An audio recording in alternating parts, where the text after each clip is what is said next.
From New York Times, I'm Michael Barbaro. This is A Daily.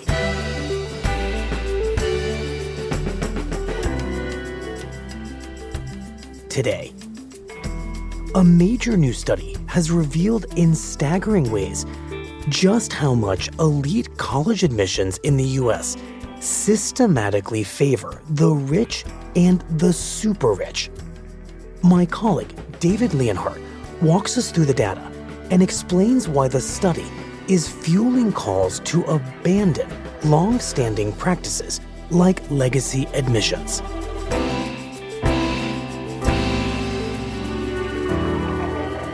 It's Thursday, July 27th. David, welcome back to The Daily. Thank you, Michael. David, after the Supreme Court struck down race-based affirmative action in college admissions a few weeks ago, said it was unconstitutional, a lot of people's attention quickly turned to other features of the college admissions process that feel, in a way, like alternative forms of affirmative action and preference, giving people a clear set of advantages in the process. And a lot of those people started asking, why aren't we talking about all the ways that college admissions favor the privileged? Yes. And I think that makes sense because college admissions are about to change more than they have in a long time. And so it makes sense for colleges and for society as a whole to ask, well, what features of the current system should remain and what features should change, not just affirmative action, but really the whole process. Right. And in the midst of that debate comes a study. And we get a lot of studies in the world of journalism, but this study stood out, and it's what we want to talk with you about because it seems to offer a really authoritative, perhaps even the most authoritative ever look at how systems of advantage for those with a lot of advantages already play out in the college admissions process. So, David, tell us about this study. I do think it's the clearest look we've gotten behind the scenes at college admissions at these elite schools. And the reason is that it combined admissions records, internal admissions records that several of these colleges gave the researchers access to with tax returns, which gives us hard data on who it is that is applying to these schools. And that allows us in a way that we really haven't before to get a very clear sense of who's applying, who's getting in, and who's going. And I've gotten to know this study really well because I've been reporting on these same issues for 20 years and talking to these researchers who are at Harvard and Brown who did it. And I'm actually an informal, unpaid advisor to them. I give them thoughts about what are the questions that those of us who aren't economists want answered by data like this. And I really do think, after years of writing about this, that this has given me and all of us a better sense of what actually happens inside admissions offices than we've had before. And so with all this information, what did the researchers who did this study find? What's the headline result? I think the headline result is that we live in an extremely unequal society, and college admissions in some ways makes it more unequal.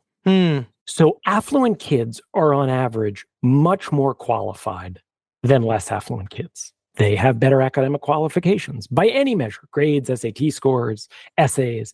And so, of course, because colleges need to think about which students are prepared to do the work, colleges are going to end up admitting more affluent students for those reasons. And yet, even on top of that, colleges give large advantages in admissions to privileged kids over similarly qualified middle and low income kids. And it's that last thing. It's that idea that when you're looking at two kids who have similar grades, similar test scores, similar academic qualifications, that the affluent kid, and particularly the very affluent kid, is nonetheless more likely to get in. It's that idea that has caused this study to get so much attention.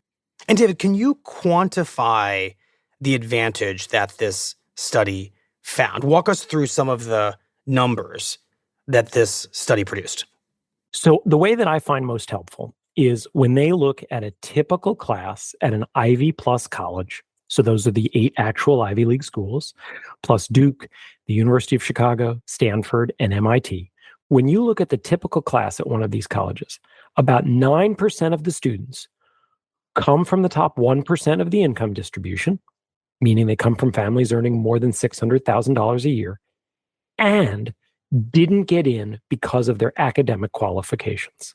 Didn't get in because of their academic qualifications. Or didn't get in solely because of their academic qualifications. These are still kids who do extremely well in school. But when you compare them to kids with less money who didn't get in, they don't do better. And in many ways, that is the core finding of the paper. So, David, let me make sure I understand this. This study finds that 9% of the college students enrolled in these highly selective elite colleges, in a sense, they don't deserve to have ever been admitted and enrolled based on their qualifications versus any other kid who applied. It's just that they were very, very rich. I think the colleges would push back on that characterization. Colleges would say, no, these students are still extremely qualified. But I also understand why people would look at the study and make that statement. Because if decisions were made based solely on academic qualifications, then 9% of the students at these schools wouldn't be there, and they would be replaced by kids with similar academic qualifications who come from less affluent backgrounds. Right. And there would therefore be greater economic diversity in these colleges. Precisely. And it gets even starker when you look at the richest of the rich. So let's imagine two different applicants with the same academic qualifications, one of whom comes from a family with average income, one of whom comes from a family with income in the top 0.1%. So imagine a family making about $3 million or more a year. That applicant from the top 0.1% is more than twice as likely to be admitted than a child with the same test scores who comes from a family with an average income. Wow. And I think it's that difference, this idea that even after a kid from a middle class or poor background has managed to do as well on the SAT, on these other academic measures, they are still less likely to get in than a kid from a more affluent background. It's that has people looking at this data and saying, how is that fair? Right, because what this data establishes is that when it comes to college admissions, there really is a form of affirmative action for the nation's wealthiest kids. Perhaps people suspected that was the case and maybe even acted as if it were the case, but here it is formally and pretty authoritatively documented and established. Yes, that's right.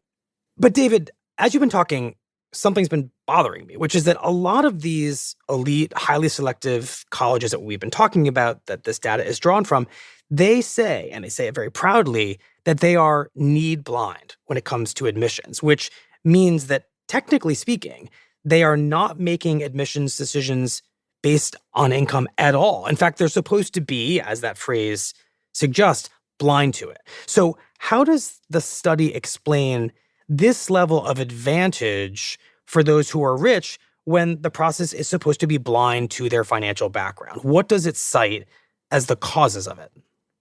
That's right. It's not wealth directly. It's three other factors that correlate very much with wealth and end up giving wealthy kids an advantage. And the first of those three will be familiar to many people. It's called legacy admissions. It's the idea that if one of the applicant's parents went to the same school, that applicant gets a leg up in the admissions process. Right. It's a formal process. It's not secret.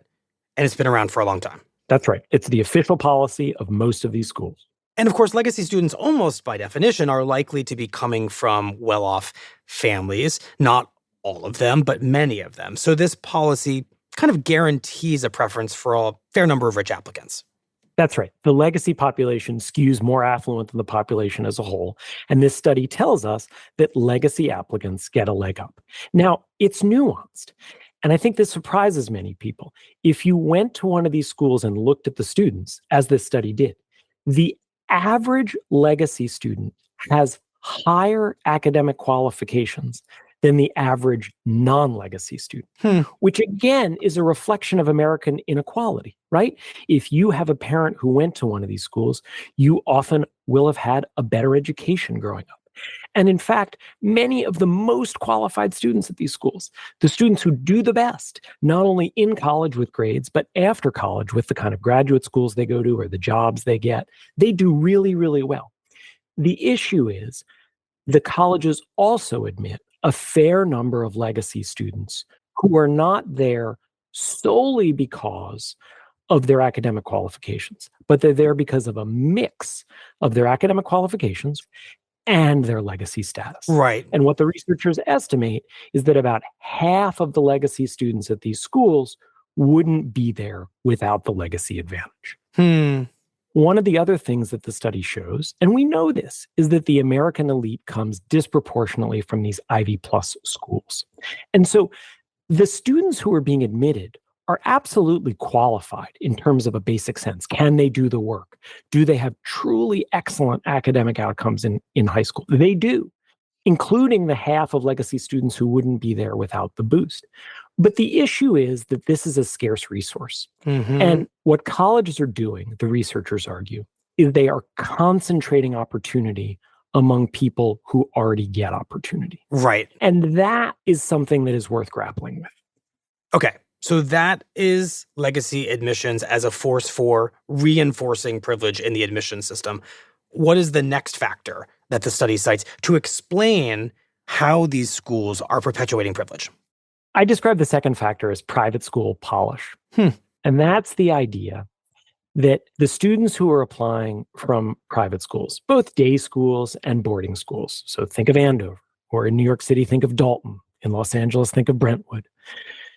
What happens is these schools are very good at making their students look good. They're very good at writing teacher recommendations at these schools. They're very good at helping the kids think about their essays. They're very good at helping the kids think about how to package their extracurriculars and to give them really great extracurricular options. So what ends up happening is that when colleges are faced with two applicants, again, let's imagine two with identical academic qualifications, test scores and grades, one of whom comes from a public school and one of whom comes from a private school, the private school applicant is more likely to get in than an equally qualified public school applicant. And just to say something in defense of the admissions officers who are trying to make these decisions, sort through thousands of applicants of really insanely qualified teenagers, they understand that private school polish exists and they think they're able to control for it. But actually, the polish is so effective that they can't or don't fully control for it. Well, David, let me push back against that defense because I want to better understand it. Admissions officers at these colleges, they know when a kid comes from a private school versus a public school. It says so right on the application. I went to Dalton. I went to Andover. So isn't this something that an admissions officer could actively seek to compensate for? They can and they do. They just don't do it as effectively as they think they do. So let's think about it this way. The applicant who is coming from a private school has teacher recommendations that really bring out exactly who that student is. They have a guidance counselor recommendation that makes the kid feel like a full person. It's almost like a newspaper profile. The kid who's coming from public school is working with a guidance counselor who maybe has 150 or 200 kids for whom they have to manage that kid's high school to college process. The recommendation about the public school kid just doesn't pop off the page. Now, your skeptical question is absolutely fair. Could they do it? They could. This study shows they're not. Perhaps the best metaphor for this, as I'm hearing you describe this, is two identical products. We shouldn't think of two identical college applicants as products, but stick with me for a minute. Same quality, same qualifications, but one has a better package. And you're saying these college admissions advisors, they know that they should be thinking about the packaging, but it's so persuasive that they can't unsee it. That's exactly right. And I should say, when we talk about private schools, that does not include religious schools, like Catholic schools. So the private school bonus really applies to students who go to these independent schools, the private day schools and the boarding schools that tend to be concentrated in places that also tend to be wealthier. Okay, so that's private school polish. What is the third factor, according to the authors of the study? The third factor is athletics. And I think people understand that sports and recruiting are big parts of college admissions. Mm-hmm. I don't think they understand quite how big they are or how sports interact with economic privilege. So how does it? Well, I think if you said to someone who tends to be on the sailing team or the golf team or the fencing team, they would say, oh, I assume it's kids who come from affluent backgrounds. Right. But actually, it's almost every sport today that kids come from affluent backgrounds. Some of the only exceptions happen to be the two highest profile sports, which is part of how I think our impressions are a little off here. They're football and they're basketball. They're the sports that people watch on TV. But if you look at almost any other sport, be it volleyball, be it soccer, be it baseball and softball, what has happened because of the rise of quite expensive, high-level travel sports in high schools, that even in these other sports, I don't think most of us think of baseball as a sport of the elite. Mm-hmm. And yet, even in a sport like baseball, the kids who are playing at these colleges tend to come from quite affluent backgrounds because that's who is able to do travel sports when they're young and then get so good at baseball that they can be good enough to play at one of these colleges, as well as having the academic qualifications to get in. And how big a factor does the study say that sports and athletic recruitment are when it comes to reinforcing the privileges of the privileged? They're big. So if you look at one of these Ivy Plus schools and you look at the kids who come from the top 1% of the income distribution, about 1 in every 8 of those kids is a recruited athlete. So 1 in every 8 of the very affluent kids at these schools is a recruited athlete. Compare that to lower income or middle income kids. Among those kids, only about 1 in 20 is a recruited athlete. So really, sports do skew quite affluent. And as those numbers show, it's not just on the margins. It really is a meaningful part of the larger advantages to affluence in the admissions process. It feels worth noting, David, that I think a lot of us not only didn't know that sports played this role in college admissions, but I think many of us, I'll just say I thought, physical talent is physical talent. Speed is speed, right? Agility is agility. And that the best athlete, no matter class, no matter finances, would find their way to these colleges. And that understanding, or perhaps wishful thinking, just turns out to be wrong. Money actually does create better athletes. Yes, it is just the case that we have so much inequality in our country that the better players in these sports tend to be the kids who come from more affluent backgrounds. And there's something else going on here as well, which is to be a student athlete at one of these schools, you also have to clear a high academic bar. Now, it's not as high for any of the other categories we're talking about. I mentioned before, legacy students have higher than average academic qualifications. Athletes have lower than average academic qualifications at these schools. But what they're doing is still kind of amazing, right? They are both really top athletes and they are truly excellent students. So in the individual basis, I really want to emphasize this. These students are incredibly impressive and accomplished people. The issue is that when you look at it from a society-wide basis, this is a pattern that seems to be perpetuating advantage. So it's pretty obvious, David, from all this data, who most benefits from the three factors we just talked about. It's the rich and the super rich. Who, according to this study and all this data, is most disadvantaged by the power of the factors that we've just been talking about?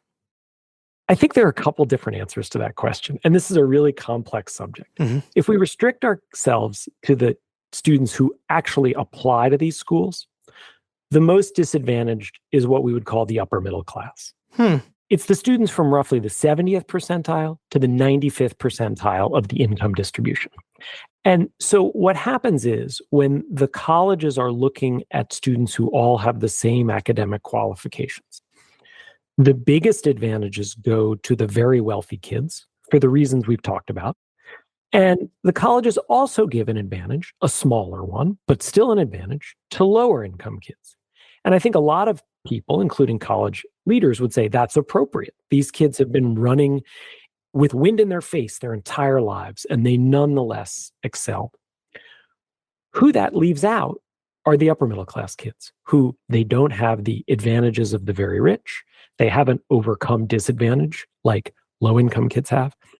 Think of a kid who maybe is not an athlete, not a legacy, and doesn't attend private school. So going to a big public school in a city or a suburb and who's applying to one of these places. It is true that once that kid goes into the process, that kid is the least advantaged. And I think it's important to talk about that.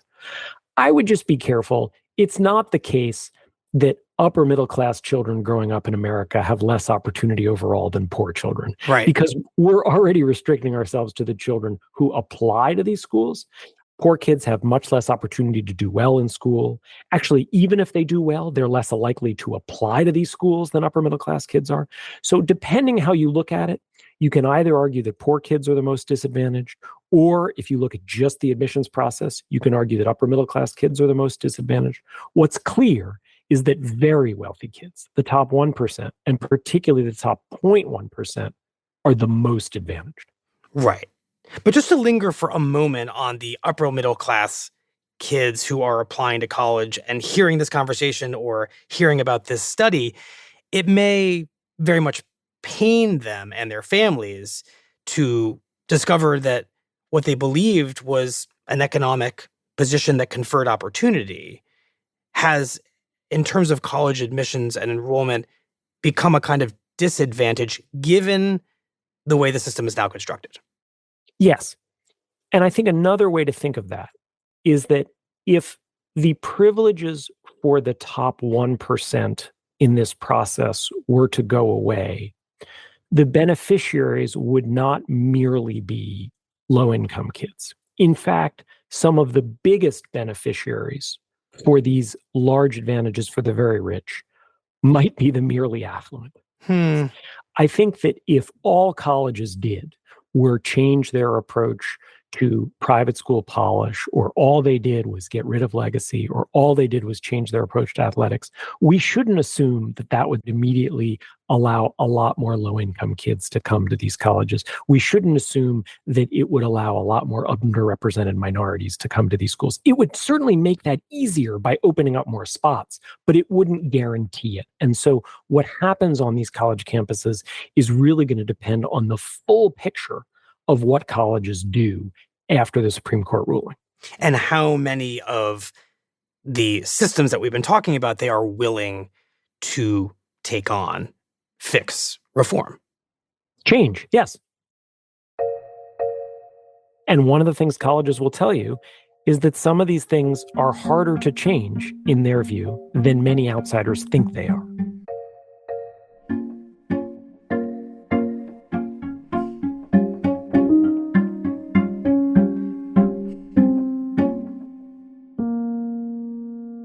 We'll be right back.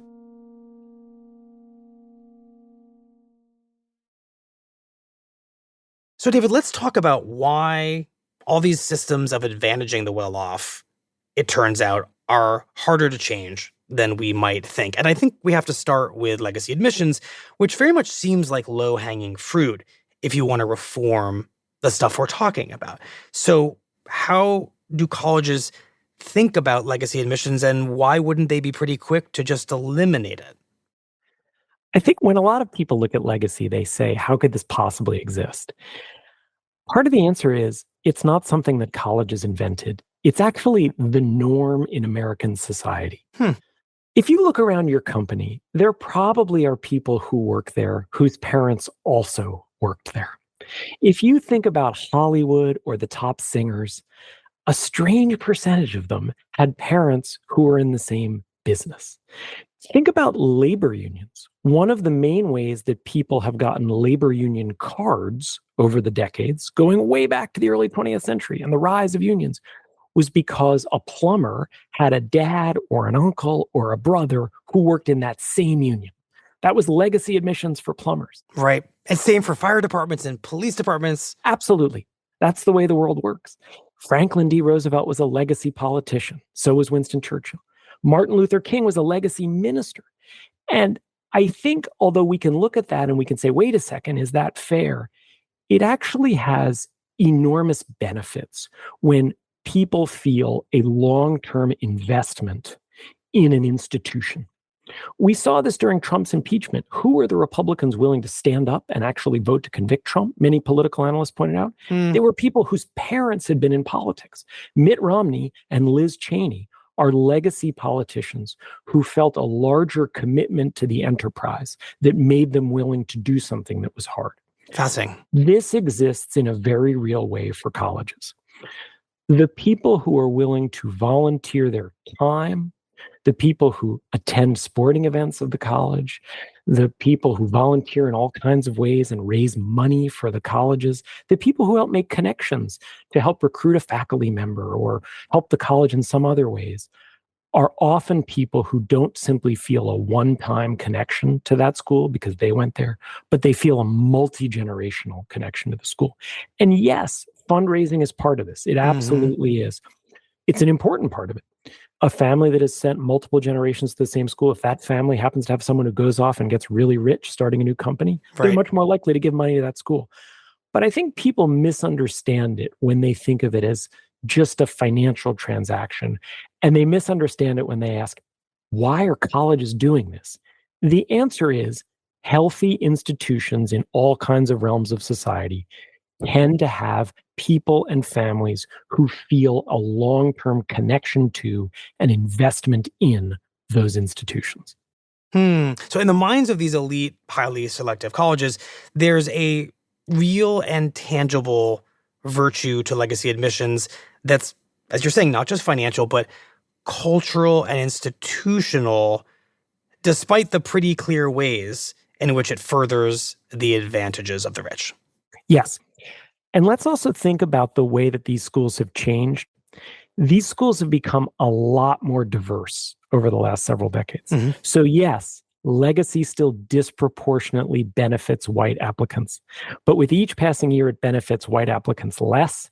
And the colleges will tell you, we have specifically heard from alumni of ours, alumni of color, who say to us, wait a second, you kept us out of your institution for centuries, and right after you let us in, you're going to get rid of a benefit that might let our children go here as well. Fascinating.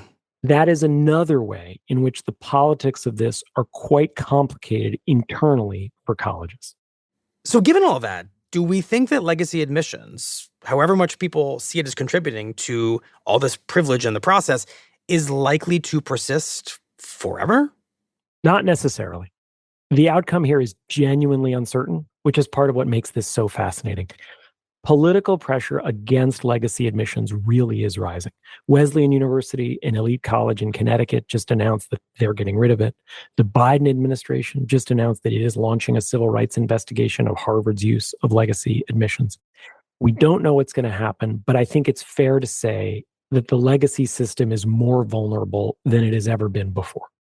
Okay. What are other ways that the colleges we've been talking about can mitigate against the advantages this study has identified? Well, there's one that's really counterintuitive, which is the SAT. We think of the SAT as perpetuating advantage because high-income kids do better than low-income kids. White and Asian kids do better than Black and Latino kids. But the question is, if colleges aren't going to use the SAT, and many of them are moving away from it, what are they going to use? And this study suggests that they may end up using a set of factors that are actually more skewed than the SAT is. So essays and extracurricular activities and teacher recommendations are actually more skewed in favor of the affluent than the SAT is. And I think one of the things that this study suggests is that, yes, the SAT reflects a lot of inequality in our society, but it also is a very good predictor of how students will do in college and after. It is an imperfect measure, to be sure. Rich kids can take the test more than once. They can get private tutoring. But the benefits of all that stuff tends to be modest. And if colleges want to identify really promising lower and middle income kids who can go there, there is no tool quite as reliable as the SAT, even though when they're using it, they need to remember that poor and middle class kids aren't likely to have quite as good scores as rich kids. So you're saying of all the gameable metrics that colleges currently rely on that have resulted in so much advantage for the rich, the SAT and the ACT, it might be, in a sense, the least gameable test of someone's qualification, and therefore colleges perhaps should be relying on it more than they are. Yes. And I know a lot of listeners will say, well, what about grades? And grades are a good measure. The problem with using grades alone is we've had so much grade inflation in recent years, and there's so much inconsistency about what an A means at one high school than another, that grades end up being really noisy. And so you're left with standardized tests as an imperfect measure, but maybe the least imperfect measure of all the options. David, it feels like another way to fix this preference for rich applicants is for colleges to explicitly seek to take more applicants from public schools than from private schools, given the private school polish problem established by this study. That feels highly achievable, and it feels like it would have a pretty big impact on the economic mix of students who attend these colleges. Yes, I think that's right. I think if colleges focus on the fact that right now they are disadvantaging many public school kids, they could fix this themselves through the admissions process. But there's a downside for these colleges whenever we're talking about them replacing affluent kids with much less affluent kids, which is affluent kids tend to pay full tuition. Much less affluent kids do not. They tend to receive large scholarships from the colleges. And there are a few colleges out there that have such huge endowments that you might say, well, they don't need any of the tuition money. But really, most of these colleges do not have endowments that are so big that they can simply ignore the tuition money. And the tuition money is so large that all of these colleges would need to find a way to make it up if they were to change their student population to admit fewer affluent kids and more lower and middle income kids. Now, it's important to say some colleges have done this. Several colleges have become much more economically diverse over the last decade or so. One of them is Vassar College in New York, which does not have a truly enormous endowment. And so what Vassar did was it looked for other cuts to make to its budget. Its food wasn't quite as fancy as the food at other colleges. You could imagine that colleges might try to cut back on some of the really nice facilities that they now have for students. Right. You could imagine that colleges would decide to cut back on the amount of administrators they have. The number of administrators who work on college campuses has really soared in recent decades. So there are ways for colleges to find savings if they decide it is really a priority for them to admit and enroll more low-income kids. They just have to decide what's a priority for them. Right. And it feels like the big question that hovers over this conversation, and I want to end on it, is based on your reporting, do you think these colleges want to make these kinds of changes and want to open up more spots for more economically diverse students? Because in talking to you, it becomes clear that the current system works in some ways for these highly selective schools, right? It works for them financially to have lots of rich kids who pay full tuition. It works for them in that legacy admissions reinforces their culture in ways that are tangibly beneficial. And let's be honest, big change is hard and people may not want to undertake it. So I'm curious if you think the people who run these schools are deeply invested in getting rid of the three things we've been talking about, or if they're looking for ways to preserve them and maintain a status quo that functions pretty well for them, even if it's very unfair. I've been interviewing college administrators about these subjects for 20 years now, and I think they're legitimately torn. The current system does have tangible benefits for colleges, as we've been discussing, but the people running these colleges also care about their larger social mission, which is educating people to help run American society. And they want those people to come from a very broad cross-section of backgrounds. And so we see these cross currents right now, which is for the colleges, the current system has a whole bunch of advantages, and they have internal pressure from alumni groups and others to keep the status quo. On the other hand, there is external pressure. Now, coming onto these colleges to make changes. And I think they're trying to grapple with where do they end up with all of this.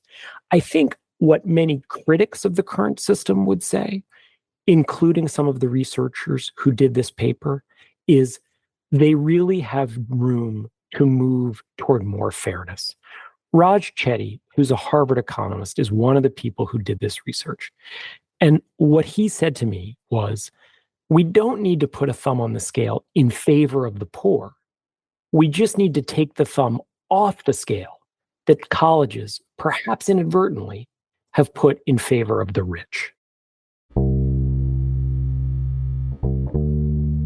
Now, I don't think we know exactly what's going to change, but the fact that they have had a thumb on the scale in favor of the rich, and that we now know they have had a thumb on the scale in favor of the rich, when you combine that with the politics of the Supreme Court decision, I think creates a lot of pressure on them to make some changes in response to the concerns that people have about whether they are fulfilling the mission that colleges themselves say that they have.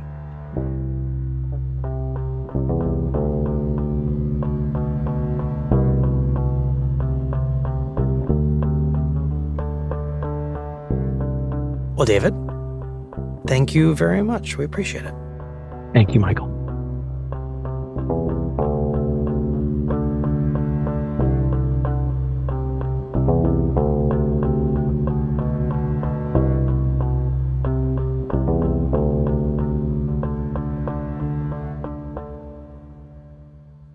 We'll be right back.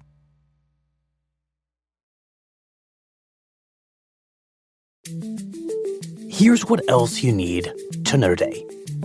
In a dramatic court hearing on Wednesday, the judge overseeing what was expected to be Hunter Biden's guilty plea to 2 federal tax charges put the proceedings on hold after a disagreement erupted between Biden's lawyers and prosecutors. The disagreement centered on whether Biden's plea, which involves no jail time, would protect him from future prosecution over his business dealings. Biden's lawyers said that it would offer such protection, a prospect rejected by the judge. It was the latest twist in a case that has raised questions about whether Hunter Biden has been treated too harshly or too leniently because he is the president's son. The Times reports that the judge could still approve the legal agreement in the coming weeks. Today's episode was produced by Asta Chaturvedi, Ricky Novetsky, and Stella Tan, with help from Jessica Chung. It was edited by Lisa Chow and Devin Taylor, fact-checked by Susan Lee, contains original music by Marian Lozano, and was engineered by Chris Wood.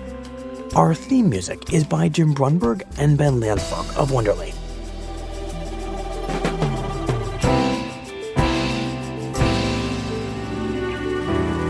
That's it for the Daily. I'm Michael Barbaro. See you tomorrow.